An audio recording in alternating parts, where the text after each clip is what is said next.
So the tweet is Guimaraes in 2 years has more assists than Martin Odegaard. Now I understand, facts are the facts, stats are the stats, you can't deny that. But the thing is, this kind of stats is what's actually affecting football right now.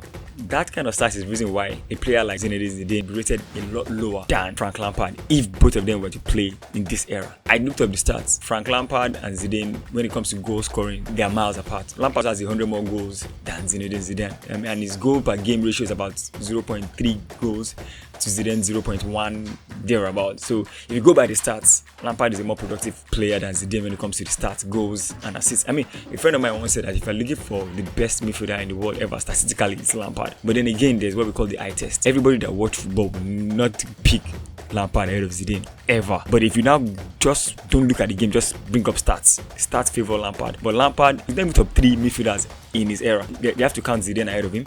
They have to count players like Xavi, there's Pirlo, can even go ahead and say maybe Iniesta. So if you go by the stats, Lampard blew these players out of the park. But then again, football is not just played by stats alone. There's what we call the eye test, and that is what is missing from a lot of people in today's football. A lot of people don't watch the game really. A lot of people just sit down there at home on their phones, check the highlights, and then go on their SofaScore, whichever one of them apps and everything, and look at the stats and say, okay, this one has more. He had more duels won. He had more passes completed. He had an assist. He didn't have an assist. He had more goals. He didn't have any goals. More shot on target, blah blah. And then the whole thing becomes a case of who has the better stats. I mean, I've always been a believer that the only game that stats is number one is basketball, because basketball is played like that.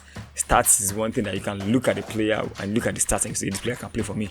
But in any other game, stats does not define the player, especially in football.